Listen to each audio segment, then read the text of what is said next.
Então, vamos dando início a esta série de diálogos, desnudando estereótipos, que é uma realização da Escola de Magistrados da Justiça Federal da Terceira Região, sob a coordenação da desembargadora federal Inês Virgínia, das juízas federais Márcia Hoffmann e Renata Lotufo, as três que dividem comigo a organização deste evento, que ao longo desta semana, sempre às 11 horas da manhã, debaterá as questões de gênero e os estereótipos que as permeiam, sob as visões de diferentes áreas do conhecimento.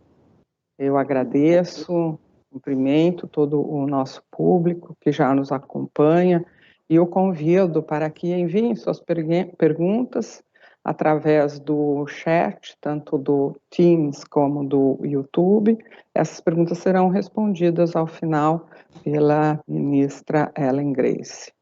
E solicitamos que durante todo o evento, o público, por favor, mantenha seus microfones e câmeras desabilitados para o bom desenvolvimento dos nossos trabalhos. Hoje nós contamos com a presença de uma convidada muito especial, a quem agradeço imensamente a generosidade de nos brindar com a doação de seu precioso tempo, a fim de compartilhar conosco as suas reflexões. Ela que foi pioneira em muitas das funções que exerceu ao longo da sua vida profissional, certamente com a sua experiência deitará muitas luzes sobre o tema que ainda hoje merece atenção e mais ações. Na magistratura ainda convivemos com a baixa participação feminina, especialmente nas instâncias intermediárias e superiores, e mais ainda nos cargos de direção. A jurista e ministra emérita Ellen Grace Northfleet é graduada em Ciências Jurídicas e Sociais pela Faculdade de Direito da Universidade Federal do Rio Grande do Sul e pós-graduada em Antropologia Social pela mesma universidade. Foi diretora fundadora da Escola Superior da Advocacia da UAB e vice-presidente do Instituto dos Advogados do Rio Grande do Sul. Procuradora da República, integrou o Tribunal Regional Federal da 4ª Região, onde exerceu a vice-presidência e a presidência. Integrou o Tribunal Regional Eleitoral do Rio Grande do Sul e participou da Comissão Permanente de Magistrados do Centro de Estudos Judiciários do Conselho da Justiça Federal. Ela foi a primeira mulher nomeada ministra do Supremo Tribunal Federal, na época em que sequer havia banheiro feminino anexo ao plenário, teve que ser construído. E mulheres não ingressavam de calças compridas no tribunal. Ela foi vice-presidente do Tribunal Superior Eleitoral, vice-presidente, presidente da Suprema Corte e do Conselho Nacional de Justiça. Quando sabatinada no Senado Federal para assumir a presidência do Conselho Nacional de Justiça, foi noticiado na imprensa comentários machistas de senadores que, sem, obviamente, deixarem de reafirmar o seu indiscutível mérito profissional, ressaltaram a sua beleza, charme e elegância, igualmente indiscutíveis, é bem verdade. Hoje contaremos com a interlocução do desembargador federal José Lunardelli, que realizou um excelente trabalho como diretor da Escola de Magistrados da Justiça da Terceira Região na última gestão. Ele que é doutor e mestre em Direito Econômico pela Faculdade de Direito da Universidade de São Paulo. Então, sem mais delongas, porque sei que todos querem ouvir, na verdade, a ministra, eu passo imediatamente a palavra. Ministra, por favor. Muito obrigada, desembargadora Terezinha Caserta, muito obrigada, antes de tudo, por me haver feito esse convite. Quando nós falamos a primeira vez, eu, desde logo, deve se lembrar bem, aceitei a sua proposta e aceitei por vários motivos. Primeiro, pelo tema, que me parece muito necessário de ser discutido. Em segundo lugar, também, porque se trata da Escola de Magistrados do Tribunal Regional da Terceira Região. E por que eu tenho esta ligação com o Tribunal da Terceira? Há muito tempo atrás, quando eu estava, e você lembrou bem que eu fui integrante do Tribunal da 4ª, eu estava na presidência da casa e foi uma época de grande desenvolvimento da Justiça Federal. Presidia, então, o Tribunal de São Paulo o meu querido amigo Jorge Scartesini. E Jorge e eu fizemos uma dobradinha muito eficiente, junto com outros colegas também, mas especialmente nós dois, muito eficientes para discutir as matérias de necessária ampliação do Poder Judiciário federal no Brasil com a equipe econômica da época. E, felizmente, nós tivemos muito bons resultados. Desse período todo de intercâmbio muito próximo com o Tribunal da Terceira, me ficou uma grande admiração pelos seus integrantes, uma certeza de que é um tribunal voltado ao atendimento dessa necessidade básica da população por justiça, e ainda um motivo mais, Terezinha, eu tive para aceitar de imediato o seu convite. É que também eu tenho um viés, e aí eu vejo que o desembargador Lunardelli nos acompanha nisso, um viés de mestre-escola. Eu acredito na educação continuada. Acho que todos os dias nós devemos aprender alguma coisa nova, tentar desvendar algum campo que nos é desconhecido, e mais do que nunca, para o judiciário, isto é alguma coisa obrigatória. Então, eu dou os meus parabéns aos dirigentes atuais e anteriores da Escola de Magistrados da Terceira Região, e gostaria de saber se o nosso público é basicamente o dos magistrados da Terceira Região ou se também nós temos integrantes de outras categorias. Nós temos sim, ministra. Temos público externo, temos magistrados e também servidores. Isso é muito bom porque todos, afinal, trabalham em prol de um mesmo objetivo, que é o de fazer justiça. Mas você me propôs, Terezinha, um tema bastante desafiador, qual seja o de mulher juíza e os estereótipos que nos acompanham. Afinal de contas, primeiro de tudo, vamos saber o que são estereótipos, né? Os estereótipos são aquelas simplificações redutivas que nos permitem eliminar certas características mais complexas de um objeto da nossa observação. O ser humano, na realidade, não tem capacidade para lidar com a complexidade de cada uma das entidades com que ele se defronta, das realidades do mundo. Então, ele busca, sim, simplificar essas realidades e acaba reduzindo-as de tal forma que elas perdem, e nesse processo perdem em perspectiva, em coloração, em detalhes, em nuances, para que possa, afinal, lidar com várias realidades diferentes. Então, a atração que existe por esses estereótipos é que elas permitem que as pessoas tomem decisões baseadas em dados que são muito pobres.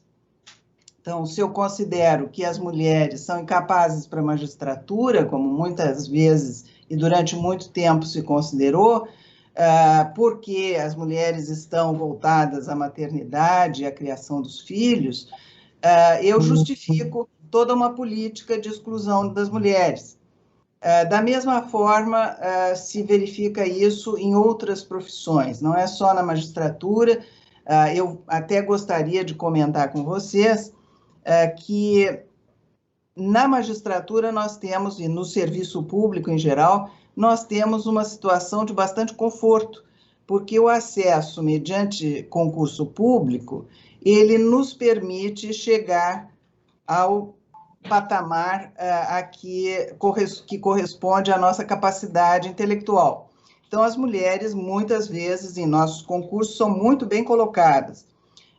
Lá na quarta região, onde se faziam concursos anualmente, muitas e muitas vezes víamos os primeiros lugares ocupados justamente por mulheres. As mulheres são dedicadas ao estudo, elas são bastante mais metódicas e elas conseguem resultados interessantes. Então, isso povoa a nossa primeira instância com um número significativo de mulheres. Eu não sei qual é a realidade hoje da terceira região, mas, de modo geral, no Brasil, tinha-se que 30%, cerca de 30% da magistratura de primeira instância era composta pelo gênero feminino. Isso quer dizer que, claro, ainda não chegamos à paridade total, que seriam os 50%, mas nós estamos num bom caminho. É uma evolução significativa. E eu recordo, Terezinha, que quando eu me formei na faculdade, isso já vai fazendo muito tempo, na década de 70 do século passado, as mulheres eram proibidas de ingressar na magistratura no estado do Rio Grande do Sul. Não porque houvesse qualquer lei a respeito disso, mas simplesmente as suas fichas de inscrição no Tribunal de Justiça eram descartadas sem maiores explicações e não havia habeas data, não havia meio judicial que garantisse o direito de, pelo menos, concorrer. Então, simplesmente, as mulheres eram afastadas. Hoje, nós temos, parece que foi um período bastante longo, mas, em termos históricos, na realidade, não é. E os avanços femininos foram significativos. O que eu verifico, e talvez, Terezinha, você possa... porque cada uma de nós tem uma experiência diferente. Cada uma de nós tem uma multiplicidade de variáveis na sua vida que é própria e é única. Mas eu verifico que, quase que geralmente, a partir do ingresso na magistratura e das primeiras promoções, o acesso à segunda instância, e isso foi uma coisa que você mencionou, e muito mais ainda o acesso aos tribunais superiores, ele se torna mais difícil para as mulheres. E por que isso? Vamos deixar bem claro desde o início que não é por maldade dos homens. Ao contrário, nós todas temos exemplos na nossa vida profissional de muitos colegas, homens que nos apoiaram, que nos incentivaram, enfim, que nos deram todo o estímulo para crescermos profissionalmente.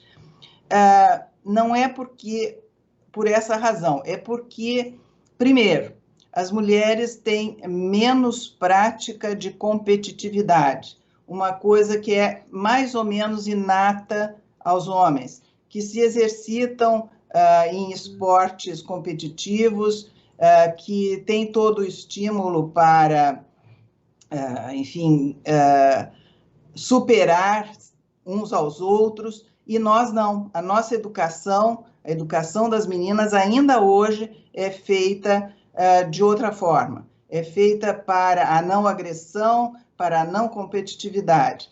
E eu acho que isso faz uma diferença. Tem até vários estudos norte-americanos na área da antropologia que demonstram, por exemplo, que a prática do futebol agressivo, futebol americano, faz uma diferença enorme entre homens e mulheres.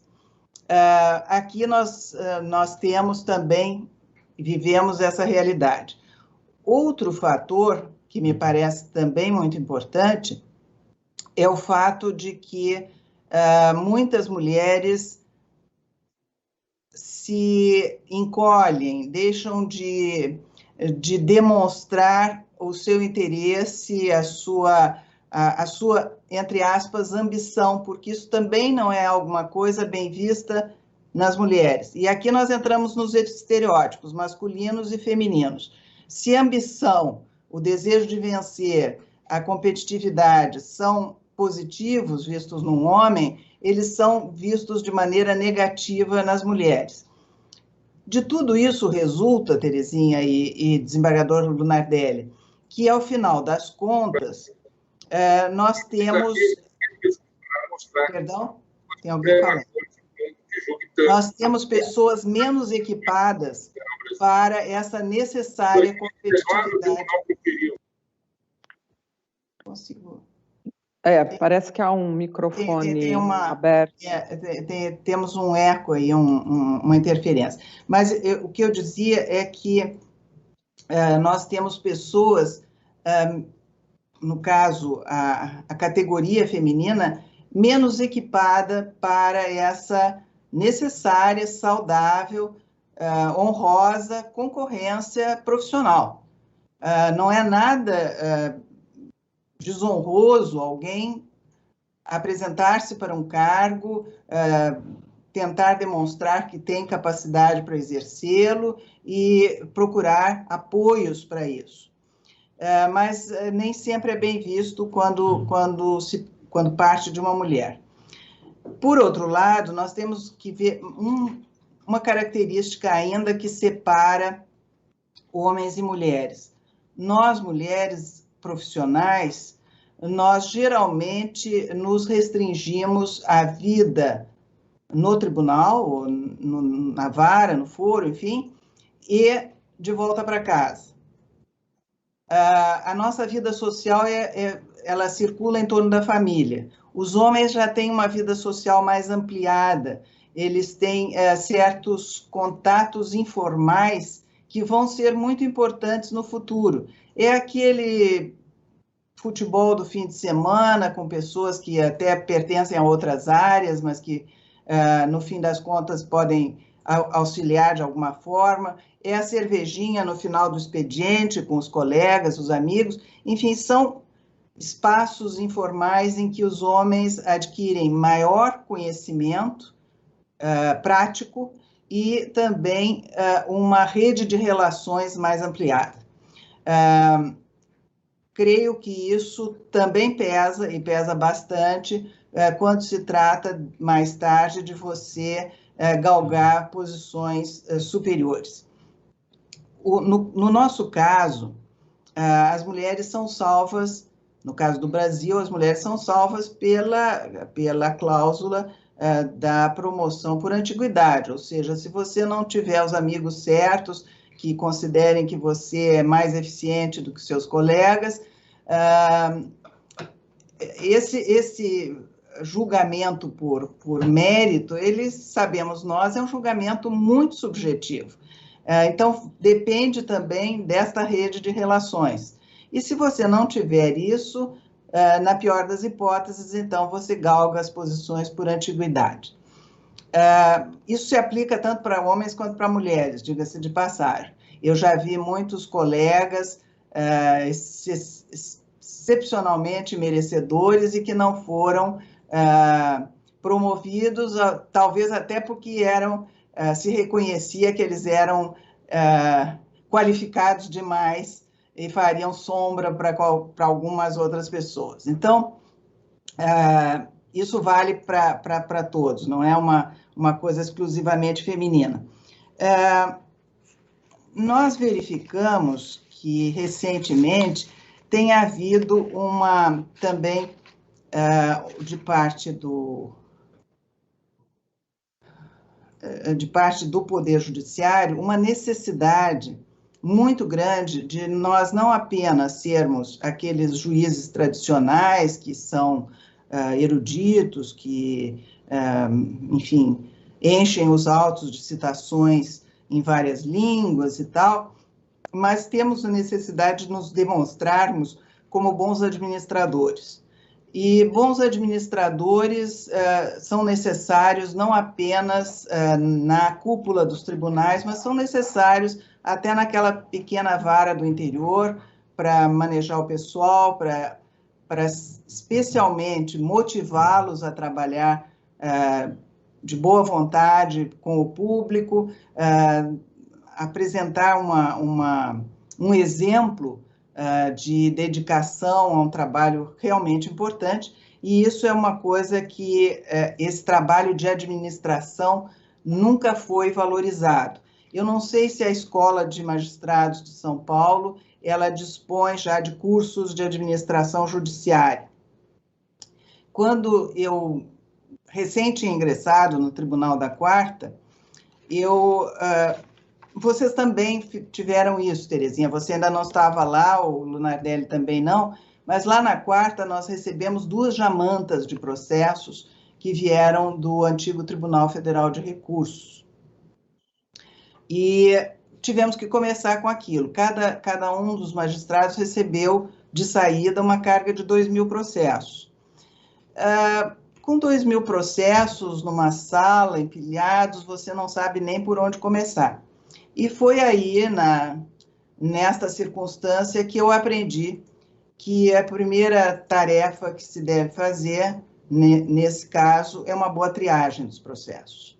Havia processos com 20 anos de tramitação, outros com 10 anos de tramitação e por aí afora.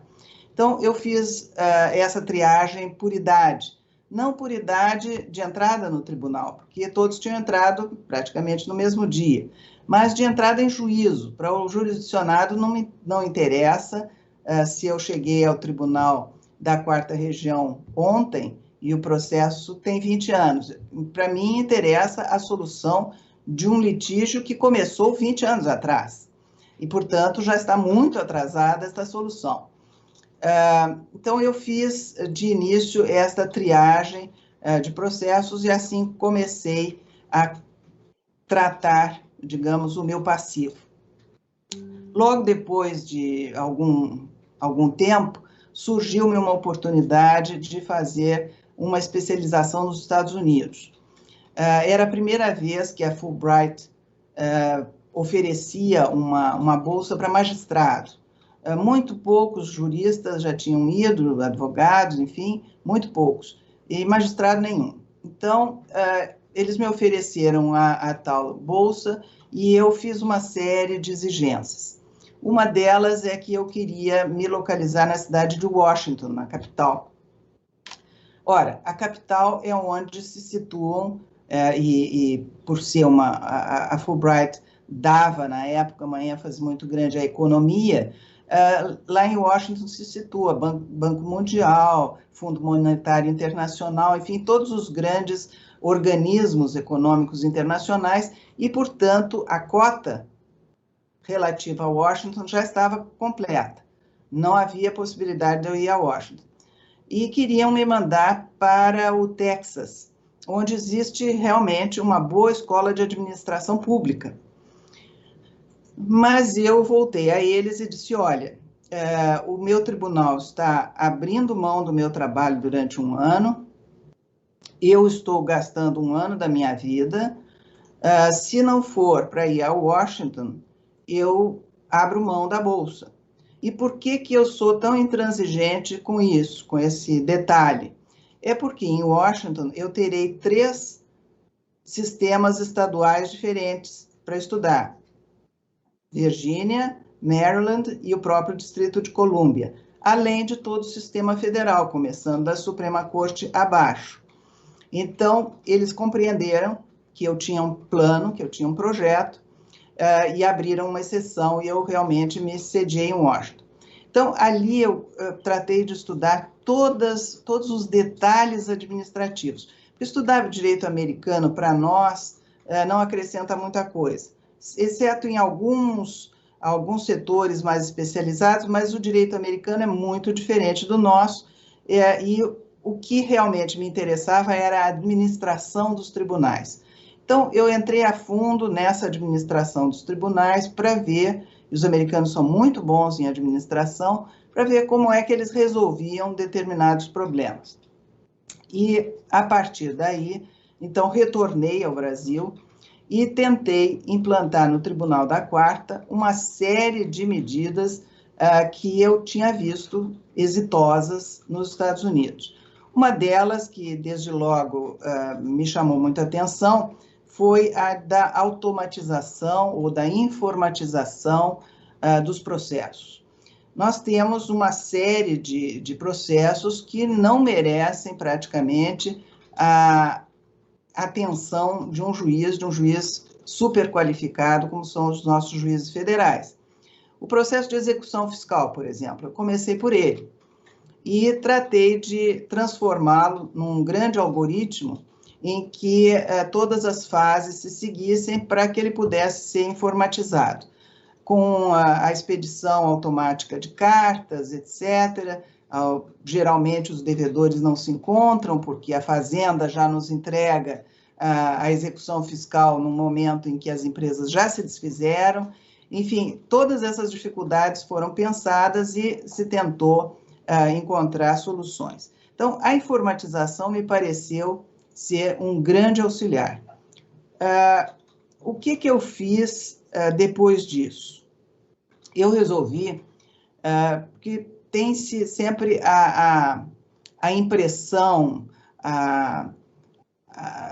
o conhecimento empírico de que algumas coisas são assim e não são diferentes, mas é preciso quantificar. Quando a gente quantifica, de fato, se consegue realmente fazer uma análise mais clara, menos preconceituosa a respeito dos problemas que nós enfrentamos. Então, eu pedi auxílio à Seção Judiciária de Porto Alegre e fui ao arquivo da Seção Judiciária, Processos Findos, e com uma equipe muito pequena. Infelizmente, aqui, ao contrário dos Estados Unidos, não se conta com grandes equipes, universidades ajudando, etc. Eu peguei uma equipe pequena e uma amostragem que me pareceu significativa de processos findos.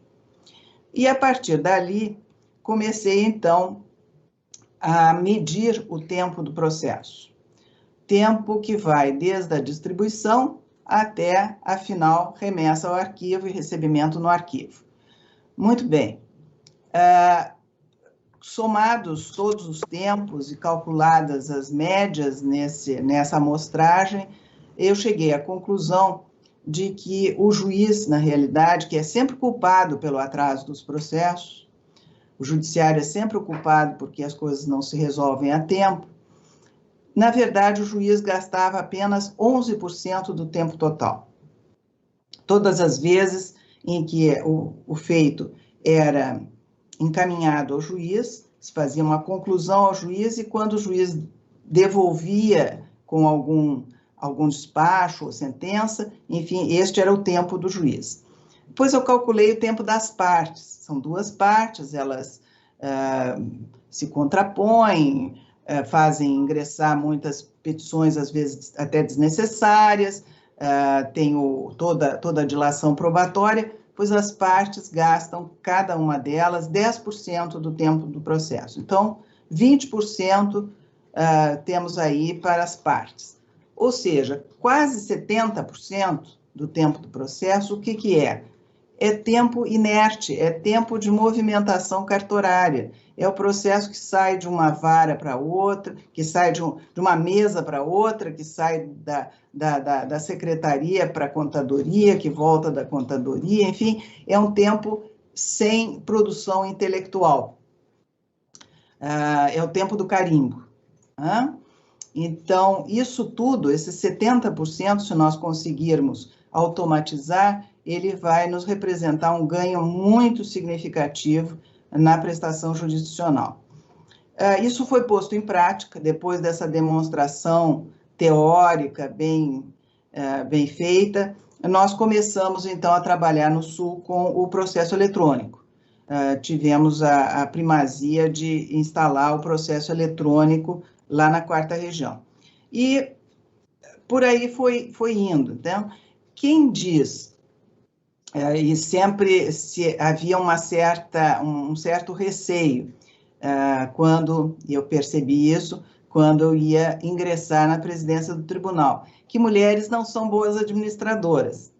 Ora, diga-se que as mulheres não são boas administradoras. Vamos ver as nossas mães na nossa casa, que faziam tudo e mais alguma coisa, com filhos, com marido, com a administração doméstica toda, fazendo render um orçamento, às vezes, pequeno, administrando as relações familiares, lembrando do aniversário de todo mundo, enfim. As mulheres têm um talento, sim, tanto quanto os homens, para a administração. É preciso, claro, você se dedicar, estudar, você precisa de conhecer as técnicas de administração que existem, tudo isso importa no conhecimento de algumas escolas de pensamento de administração, e então, afinal, se conseguem resultados favoráveis. No que diz respeito ao convívio pessoal, eu creio que na época, eu fui durante muito tempo a única mulher no Tribunal da Quarta Região, e eu tinha com os meus colegas um relacionamento absolutamente fraternal. A minha presidência foi uma presidência privilegiada, porque meu vice-presidente era o Teori Zavascki, o meu corregedor era o Manuel Lauro Castilho, colega antigo, meu colega de faculdade. Vejam que sempre houve essa facilidade de relacionamento. Acho que talvez o Lunardelli vai poder nos dizer isso melhor.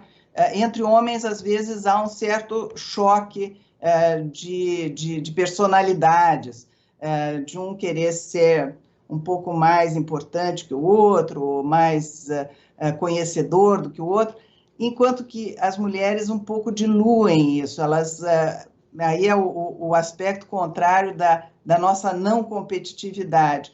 As mulheres têm mais facilidade de agregar e utilizar adequadamente todos os talentos que estão à sua roda.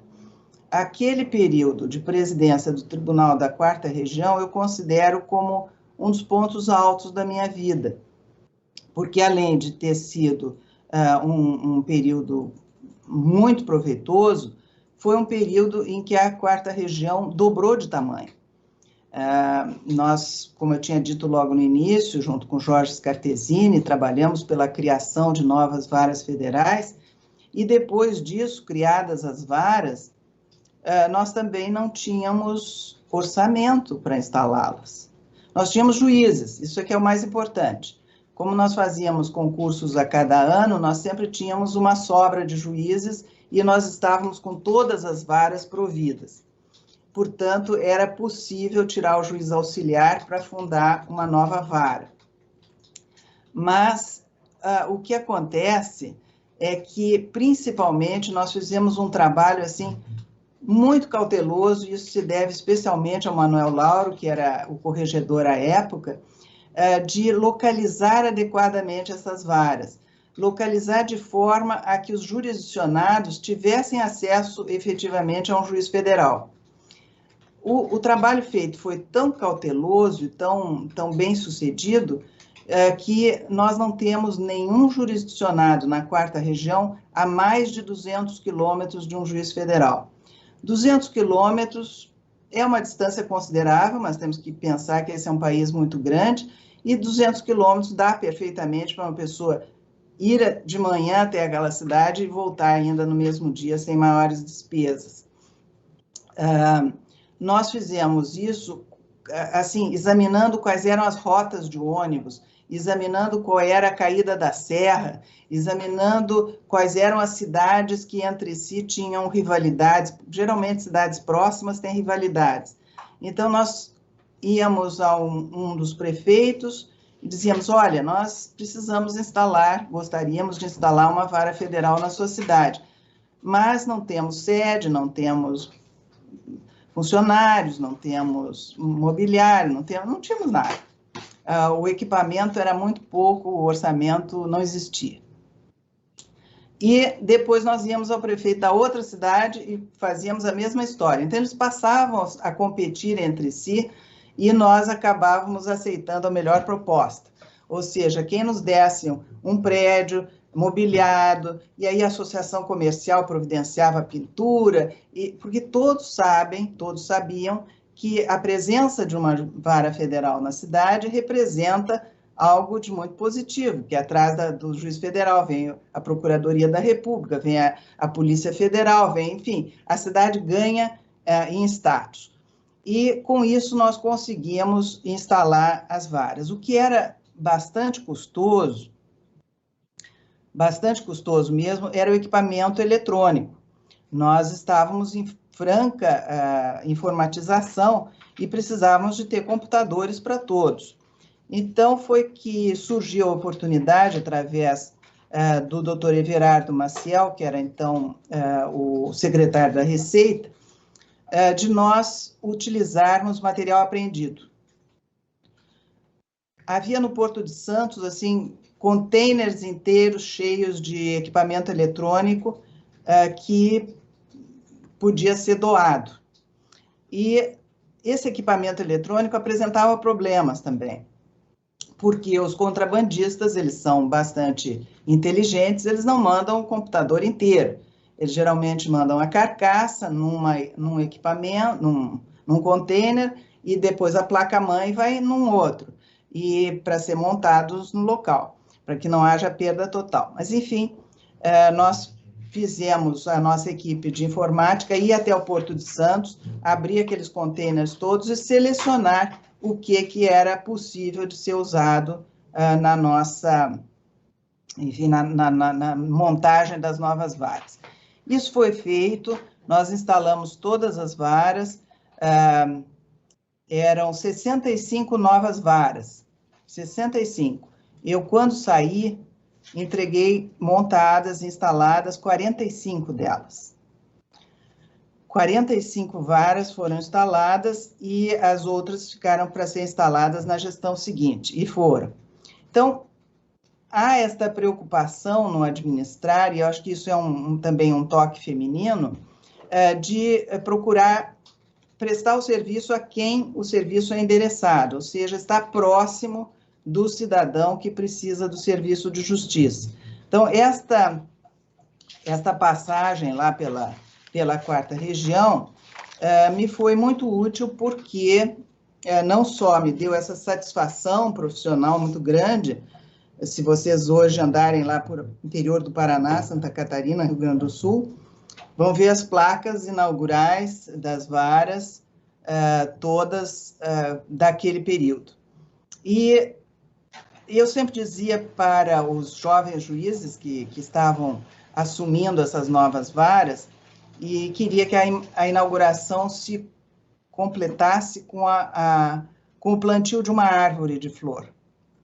Uma árvore bonita, própria da região, e que desse flores. E dizia aos juízes o seguinte: o serviço de justiça, o nosso trabalho, é tão delicado quanto esta pequena árvore, essa pequena muda que está sendo plantada. Ela precisa ser regada diariamente, ela precisa de ter cuidados permanentes para que venha a se tornar uma árvore frondosa que a todos acolha e a todos dê a alegria das suas flores. Então, se formou, junto aos juízes federais, todos muito jovens naquela época, um espírito muito saudável, não tanto de competição, mas de prestação de bom serviço. Depois de um certo tempo, nós verificamos que a primeira instância andava muito bem, estava coberta todo o território coberto por varas federais, mas o tribunal ia mal, porque os juízes elaboravam suas sentenças, os advogados recorriam e no tribunal nós não tínhamos condições de vencer todo aquele passivo. O que aconteceu então? Surgiu a ideia de nós buscarmos auxílio na primeira instância. Lunardelli, naquela época, nós não tínhamos qualquer dispositivo legal que nos autorizasse convocar juízes. Não tínhamos.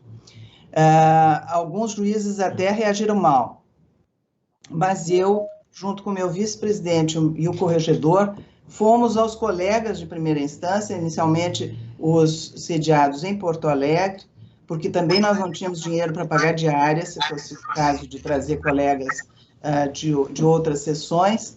Fomos aos colegas de Porto Alegre e mostramos a eles os números. Olha, aqui está o número de sentenças que os juízes produziram, aqui o número de recursos, o tribunal está levando tanto tempo para julgar esses recursos. Se nós contarmos com 8 juízes, nós diminuiremos esse prazo para tanto. Se nós contarmos com 16 juízes, nós diminuiremos o prazo para tanto. Enfim, demonstramos a eles que era viável, e que podia dar bons resultados. Bom, isso sem qualquer remuneração e sem qualquer redução da sua jurisdição originária. Eles continuavam com a carga de processos das suas varas originárias, mas acudiram à nossa convocação e assim começou esse intercâmbio muito frutífero. Eu levei depois esse intercâmbio até o Supremo Tribunal Federal, fazendo pela primeira vez a convocação de juízes de primeira instância para estarem junto aos magistrados como juízes auxiliares. E acho extremamente saudável, Terezinha, que isso aconteça, porque na primeira instância não se tem noção de como é o funcionamento dos tribunais superiores, enquanto que nos tribunais superiores, especialmente no Supremo Tribunal, muitos dos magistrados nunca foram juízes de primeiro grau, sequer de segundo grau, de modo que também não tem noção das dificuldades que enfrenta o juiz que está na trincheira. Isso, mais do que tudo, na esfera criminal. Por isso, esse intercâmbio é um intercâmbio muito salutar, é um vai e vem de magistrados que podem retornar à primeira instância e divulgar junto aos seus colegas o funcionamento dos tribunais superiores e, da mesma forma, trazer para os magistrados das instâncias superiores a realidade que vivem os colegas de primeiro grau. Porque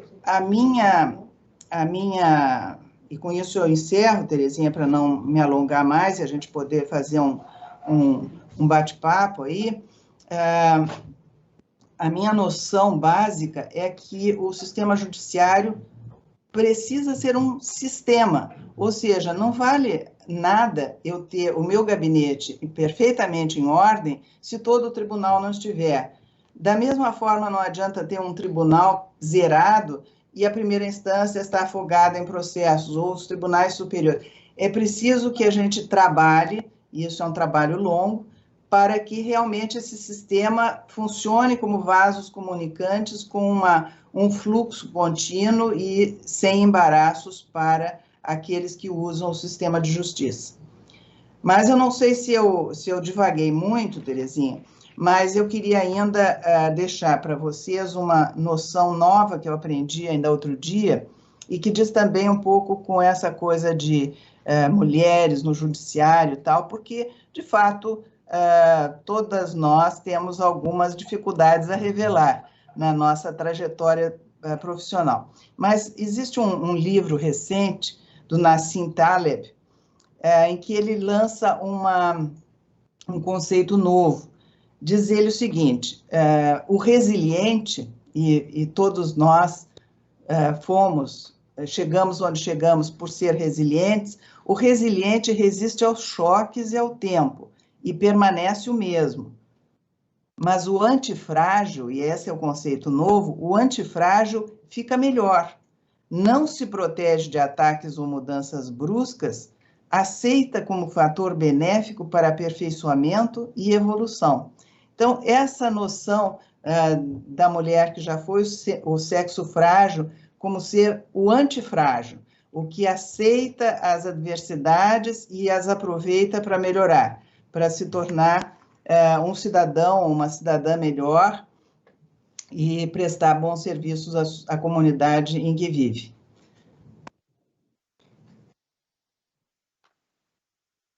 Muito obrigada, ministra. Como sempre, a sua fala nos enche de esperança e traz essa experiência que é muito rica e serve para todos nós, para nossas reflexões e, mais que tudo, para as nossas ações. Eu passo, então, ao desembargador Lunavelli, que certamente terá considerações também a fazer. Eu cumprimento a ministra Ellen, a desembargadora Terezinha, a nossa diretora da escola, que agradeço novamente a oportunidade que me deu na gestão passada de participar do processo de formação de magistrados, sendo diretor da escola. Foi um processo muito enriquecedor para mim. às juízas que estão organizando esse evento, a juíza Renata Lotufo, Márcia Hoffmann, desembargador Inês. E eu queria tocar num ponto aqui que acho que é muito caro para as juízas, que é o problema do acesso à carreira, da promoção. E uma vez uma colega me disse, promoção são discutidas na charutaria, né? Na charutaria não tem tudo aqui, são os espaços informais masculinos, né? Porque eu falei, não me lembro de ter discutido nada na charutaria, mas era apenas uma metáfora que era nos espaços informais masculinos em que a gente só tinha olhos para os homens e não tinha olhos para as mulheres. De fato, refletindo sobre isso, é verdade, a visibilidade das mulheres é muito menor nesse processo competitivo. A ministra Ellen sugeriu uma hipótese de que, pela natureza própria, a natureza humana, masculina e feminina, seria diferente, o homem teria uma maior agressividade, maior competitividade, as mulheres, pela maternidade e outras características, serão mais agregadoras, preservadoras da espécie, menos agressivas ou competitivas. A gente poderia até discutir se isso não é um estereótipo, mas não é isso que eu quero sugerir aqui, porque eu não tenho condições de discutir essa afirmação da ministra Ellen. Eu acho que, partindo desse pressuposto, eu vou partir para esse pressuposto, de que é uma realidade, embora às vezes eu tenha alguma dúvida a respeito disso, mas não vamos discutir isso agora. Partindo desse pressuposto que é uma realidade, a ministra Ellen é o exemplo contrário é um belo exemplo de diferença, né? Porque sempre mostrou grande competitividade, participou de listas no STJ, depois foi para o Supremo Tribunal Federal, então é um exemplo de pessoa que rompeu esse estereótipo, né, de que as mulheres não são competitivas. Mas eu acho que existe pouca visibilidade delas nesse processo competitivo. Pode ter múltiplas razões, desde maior encargos domésticos, a maternidade, que desviam elas desses espaços informais, que são importantes da construção de networks que são fundamentais nessas disputas por merecimento.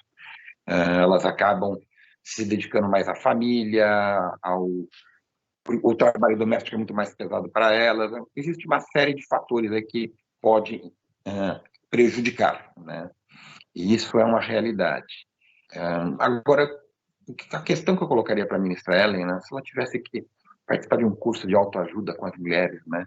Então, fala, olha, dá uma injeção de energia para elas virem mais na tona, para elas virem mais na luta. Qual seria, assim, 3 ideias, ou 3 pontos, ou 3 sugestões para que falar, olha, vocês têm que vir à luta, tem que entrar nesse jogo, o jogo é esse. Muito tem sido feito em termos de, e esse é um debate, um belo exemplo, primeiro, de conscientização de que existe um espaço não isonômico entre homens e mulheres, e que elas têm menos visibilidade, que é necessário dar mais visibilidade. Lembro, alguns anos atrás, um debate que começou na FGV, por uma colega nossa, que é a Tatiana, e falou, olha, nessa mesa só tem homem, não tem mulher, e nós temos muitas mulheres tributaristas competentes que estão excluídas. Até foi um seminário que eram 2 amigos meus, o Eurico e tal, mas ela criou um debate público ali a respeito da necessidade de que nos eventos se lembrem das mulheres, elas são esquecidas. Nos processos de promoção, elas também se apresentam menos. E se não se apresentam, são esquecidas, né? Então, a senhora que já participou de tantos processos e sabe que tem que ter estômago, tem que ter rede de contatos, tem que ter disponibilidade para brigar, né?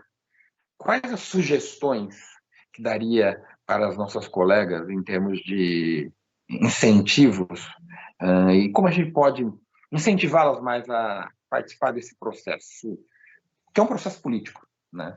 Também, reflito um outro ponto aqui, já participei de diversas associações, tanto da AJUFESP quanto da JUF. Na hora de constituir a chapa, a gente sempre fala, nós precisamos de mulheres.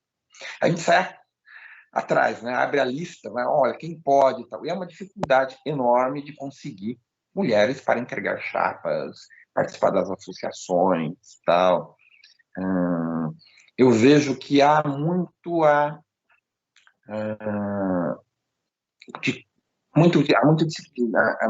nós precisamos fazer muito para conscientizá-las da necessidade de sair desse espaço que elas mesmas se colocam, seja estruturalmente, seja por dificuldades familiares, pessoais, seja porque é uma tradição. Como romper com isso? E como, pedindo aí as 3 dicas fundamentais que a senhora daria para as mulheres para entrar nesse processo competitivo, quais seriam? A senhora já passou por todos, já chegou ao topo da carreira, né? Para colocá-las nesse processo competitivo das promoções, porque se elas não entram ou não são incentivadas, cada vez menos elas serão lembradas.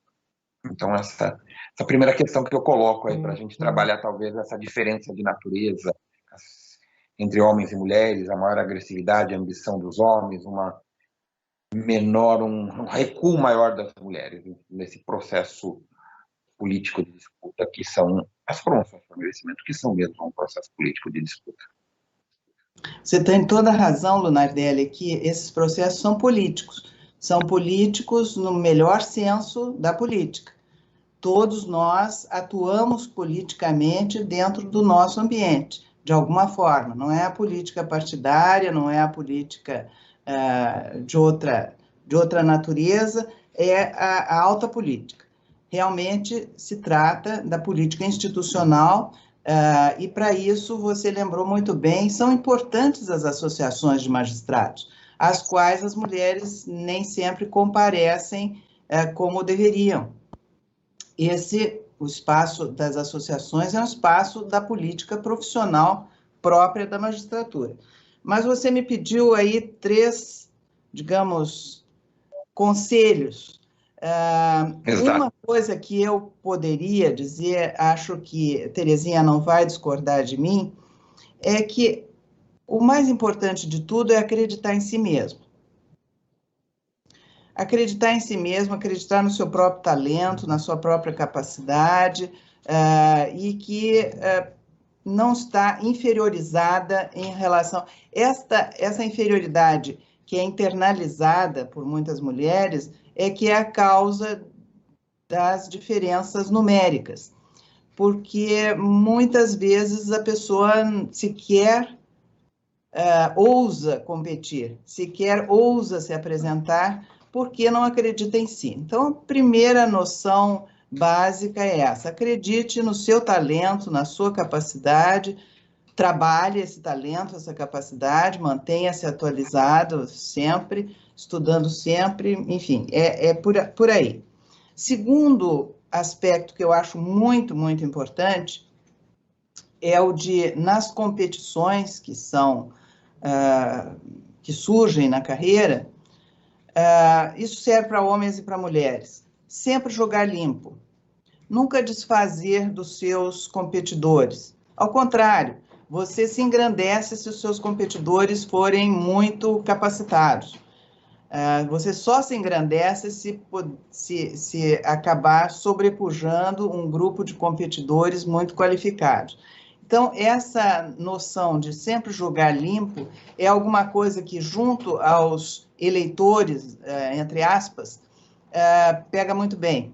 É uma coisa que marca muito a pessoa, e é um traço de caráter positivo. Nunca tentar desmerecer os seus concorrentes.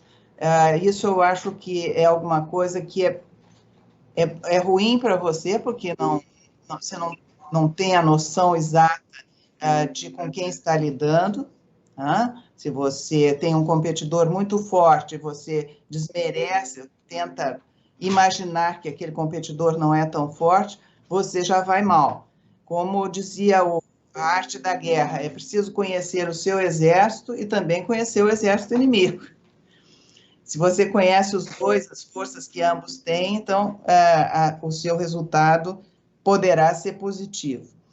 E, por último, e não menos necessário, saber que tudo isso acarreta esforço, desgaste, trabalho, enfim, não é nada fácil, nada cai do céu.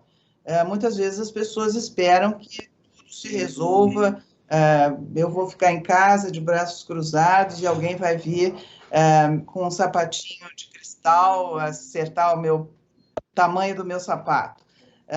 Não é, nem é assim na vida pessoal, nem é assim na vida profissional. Você realmente precisa cumprir todas as etapas de uma de uma liturgia de acesso.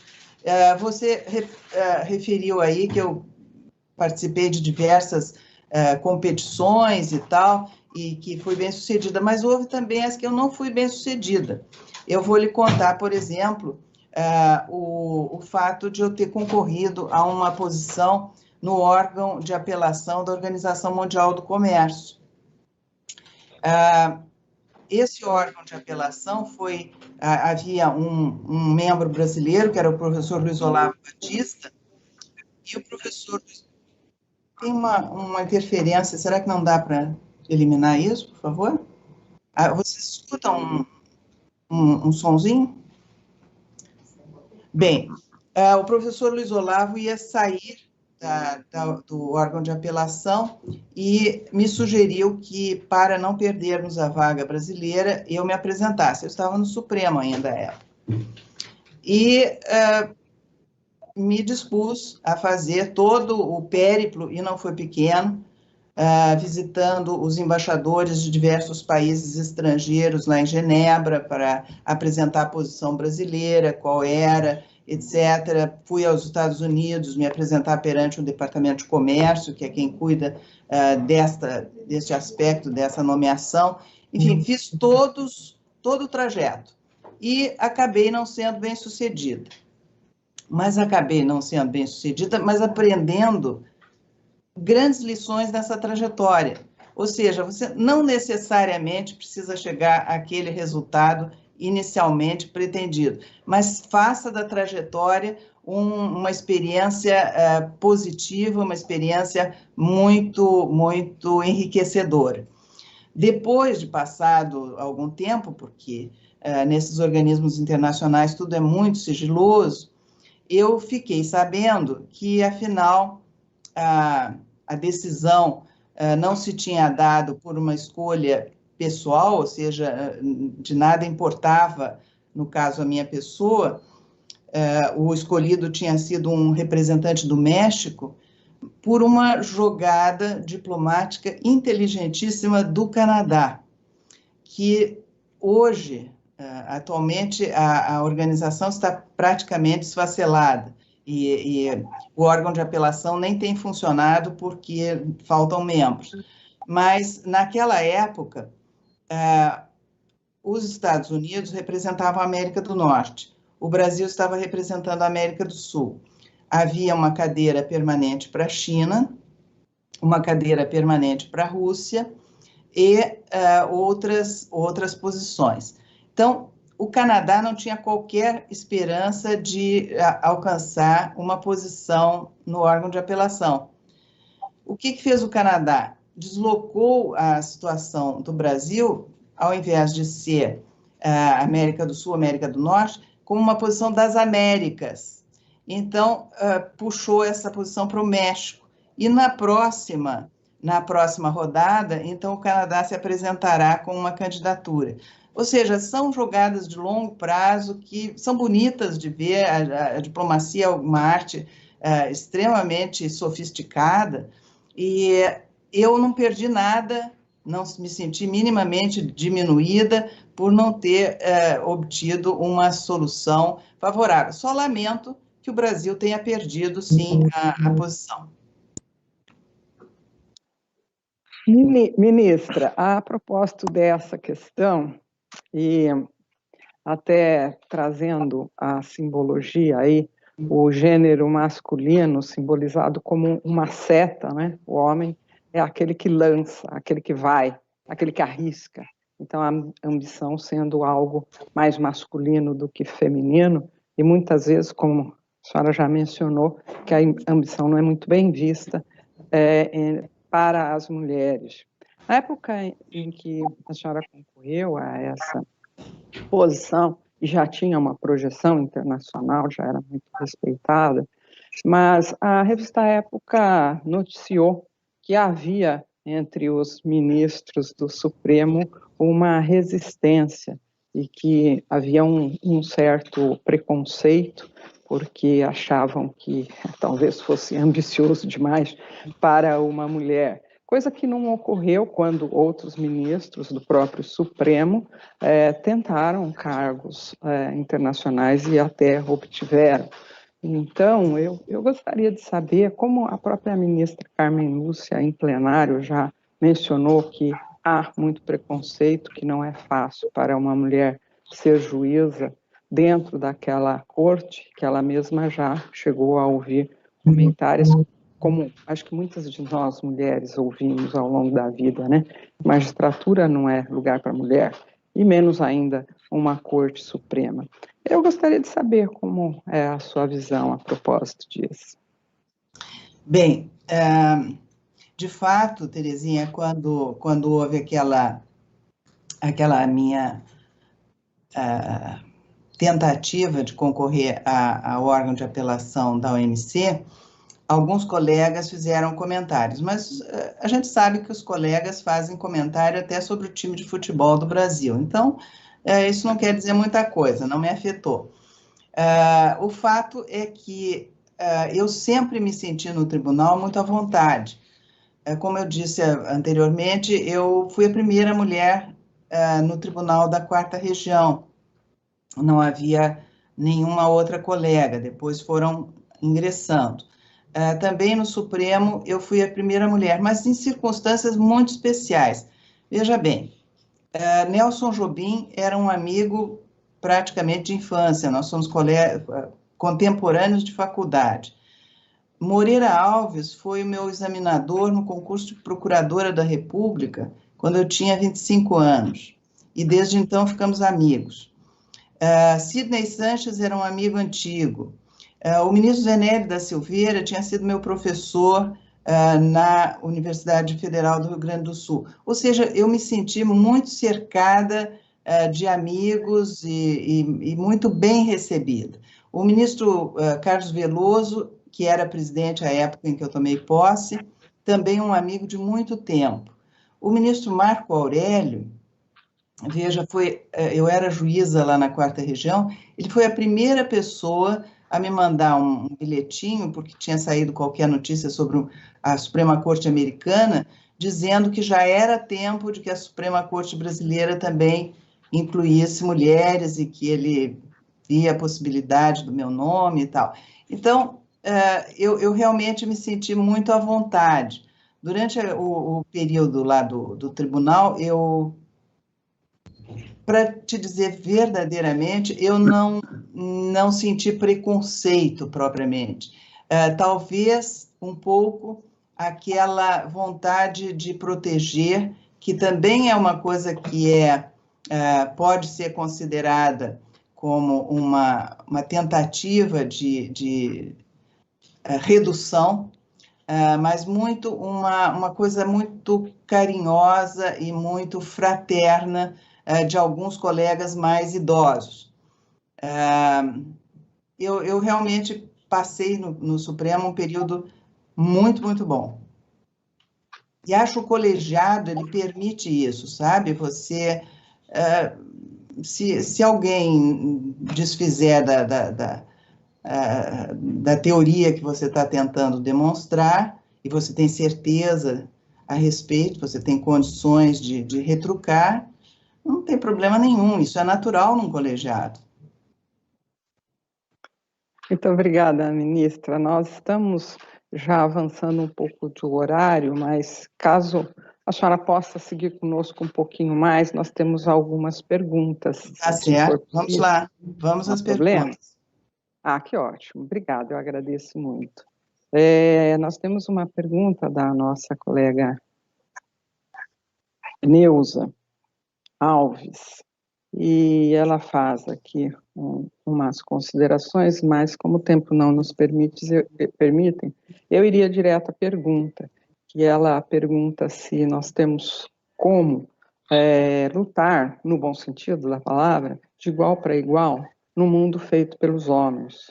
Como fazê-lo e sem perder a feminilidade, a graça e a beleza, como a senhora nunca perdeu. E eu acrescento que outro dia me perguntaram, a mulher, às vezes, nesse meio, é obrigada a dar uma de macho, entre aspas, ou seja, em algumas situações, perder esse aspecto mais feminino para falar um pouco mais alto quando em sessões é interrompida, ou enfim, alguns comportamentos que dificultam a mulher lutar de igual para igual? Isso realmente é alguma coisa de que muitas colegas se queixam, de serem interrompidas. Isso não só na magistratura, mas também nas mesas de reuniões dos conselhos de administração. Quantas vezes alguém já não viu você apresentar uma ideia, aquela ideia passa batida, sem que ninguém registre, daqui a pouco um colega do outro lado da mesa traz a mesma ideia e é aplaudido. Isso já aconteceu muitas vezes e vai seguir acontecendo. Quando acontecer, você deve fazer registrar, sim, o seu apoio àquela ideia do colega, que coincide com a sua, já apresentada anteriormente, e não se deixe de forma nenhuma intimidar por esse roubo de ideias. Por vezes, viu, eu já como tática, como modo de conseguir determinados objetivos, já cedi muitas ideias. Até para fazer com que as pessoas aderissem a elas. Então, às vezes é mais fácil você apoiar uma ideia que alguém não teve, para que ele se sinta proprietário da ideia e não lhe prejudique a execução. Mas isso é uma tática política bastante sutil que precisa ser usada com cautela. Muito obrigada, ministra. Nós temos aqui mais uma pergunta da Lamara Simões. Ela indaga: a mulher, em seu trabalho, vivencia situações de machismo e exclusão, mesmo entre as próprias mulheres. Por exemplo, ao serem deixadas de lado quando engravidam ou têm filhos pequenos. Como podemos fazer com que as colegas compreendam que é possível conciliar competência e habilidade com a maternidade? Isso é verdade desde que você possa ter segurança e tranquilidade de que seu filho, sua filha, vai ficar bem cuidado. Quando se trata de magistradas, nós estamos falando de uma classe social que efetivamente pode buscar auxílio para esse fim. Nas classes mais baixas, realmente, as pessoas passam grande problema porque não tem mesmo com quem deixar os filhos. Mas uma coisa não tem nada a ver com a outra, Terezinha. Você pode perfeitamente bem criar seus filhos de forma adequada, dando-lhes a atenção necessária, o tempo de qualidade de que tanto se fala, e, ao mesmo tempo, estudar, dedicar-se à carreira, desenvolver-se e fazer com que os seus filhos valorizem essa sua posição. Isso fará com que a próxima geração já enxergue com novos olhos. Por exemplo, minha mãe era exclusivamente dona de casa. Já minha filha teve a oportunidade de ter uma mãe que trabalhava e que tinha responsabilidades, que levava a sério as suas responsabilidades, de modo que as gerações vão se beneficiando da experiência das gerações anteriores. Terezinha, posso colocar uma questão em vinculação com essa, que tem muito a ver com a nossa realidade hoje, por conta da pandemia, o teletrabalho e tudo mais. Eu já tenho no meu gabinete algumas servidoras que, depois que tiveram filhos, eu deixei elas no teletrabalho, não precisaram retornar, prorrogou a licença maternidade, fazendo trabalho em casa, vinha uma vez por semana, só no gabinete, para pegar trabalho, discutir e tal. Uma vez, uma delas me disse que era o melhor dia da vida dela, que ela se preparava para sair de casa, né, que ela se arrumava. E aí, mas eu coloco o seguinte: será que o teletrabalho, essa possibilidade, não devolve muito mais a mulher para o espaço doméstico, o espaço do lar, e tira a visibilidade delas? Não há um risco também o teletrabalho de ampliar o ostracismo da mulher? É isso que eu coloco em face dos homens, porque os homens não ficam no teletrabalho. Acho que a minha mulher, ela fala que quando O homem sai de casa, ele fecha a porta, ele esquece os problemas. A mulher, ela sai de casa, ela fecha a porta, ela não esquece os problemas domésticos, não tem essa dificuldade. Será que o teletrabalho não tende a ser um problema maior em termos de participação, de visibilidade das mulheres no ambiente de trabalho? Talvez elas tenham que se trabalhar, porque acho que o teletrabalho, mesmo pós-pandemia, ele vem para permanecer com maior intensidade do que nós tivemos no passado, porque tem funcionado em muitos setores, em muitos serviços, em muitas cidades. Uma dúvida para colocar aqui. Eu acho, Lunardelli, que em parte você está pensando aí numa possibilidade muito real. Quanto mais reclusas as mulheres permanecerem, menos elas terão chances de avanço na carreira. O teletrabalho, também temos que pensar, não vem só para as mulheres, vem também para os homens.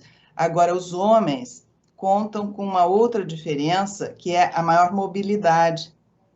Os homens se movimentam mais que as mulheres. Eles saem, eles vão, eles têm grupos de amigos, eles, enfim, tem toda isso que eu chamava de rede informal de relações.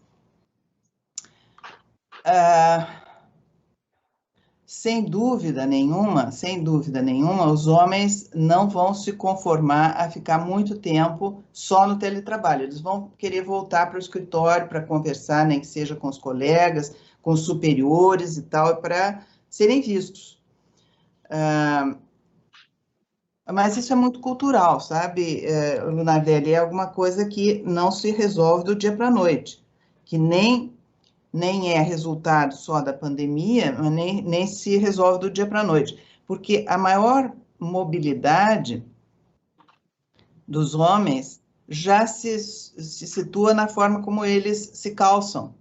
Os homens andam com calçados confortáveis, as mulheres usam saltos altos. Nós sabemos que na antiga China as mulheres tinham os pés martirizados para justamente não poderem se movimentar muito, além das barreiras que não são físicas, mas são barreiras psicológicas. As mulheres não circulam em qualquer ambiente, elas, enfim, têm umas restrições que são restrições sociais maiores.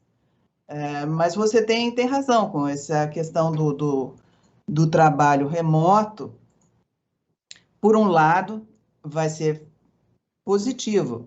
Você põe o bebê ali do lado e fica fazendo o seu trabalho. Quando o bebê precisa, você atende. E eu acho que isso aí é uma coisa muito positiva para um determinado período, mas não em perpetuidade. Ministra, nós vamos procurar encaminhar para o encerramento, que sabemos da sua agenda, mas se nos permitir, faríamos uma pergunta a mais, é possível? Claro. Ótimo. Nos foi enviada uma pergunta pela Ana, e ela nos indaga se... Primeiro, ela faz uma colocação, que a mulher parece que só disputa espaços quando se sente extremamente capacitada, talvez por um perfeccionismo, uma necessidade de provar até a si mesma que ela tem capacidade, ela procura inicialmente se sentir assim confiante para poder disputar. Se isso não teria a ver com algo como a mulher tem sempre que provar a sua competência, enquanto os homens apenas precisam mostrar o seu potencial? Terezinha, eu não me lembro agora qual foi das autoras famosas que tem tratado a questão do feminismo, que diz que estaria perfeitamente satisfeita com seus esforços no dia em que uma mulher medíocre assumisse um cargo de responsabilidade. As mulheres não têm direito de serem medíocres, isso é verdade. Por si mesmas, por sua exigência pessoal, elas já não se lançam a posições para as quais não estejam muito qualificadas, e se isto acontecer, elas geralmente são muito mais criticadas que os homens. Nós temos na história recente do Brasil vários exemplos. Eu não vou mencionar aqui por nome, mas nós sabemos quem são. Se homens falharam nas mesmas posições, claro, receberam críticas e tudo, mas as mulheres ainda são um pouco mais fustigadas porque não desempenharam adequadamente.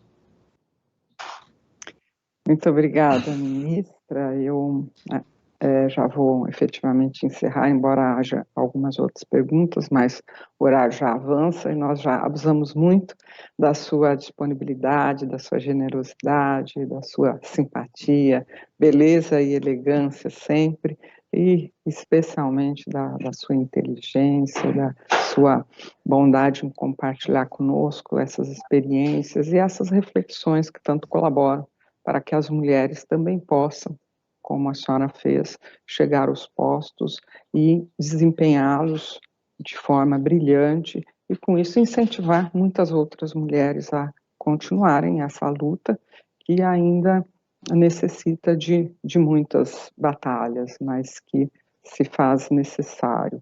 Então, agradecendo a sua colaboração, a sua presença e a sua fala maravilhosa, também agradecendo a participação do nosso colega Lunardelli, com as suas intervenções muito apropriadas, e especialmente o nosso público que nos acompanhou fielmente, e convidando a todos para retornarmos amanhã às 11 horas, quando trataremos de arte, com os diálogos relativos a grafite e gênero, e depois, durante toda a semana também, sempre às 11 horas.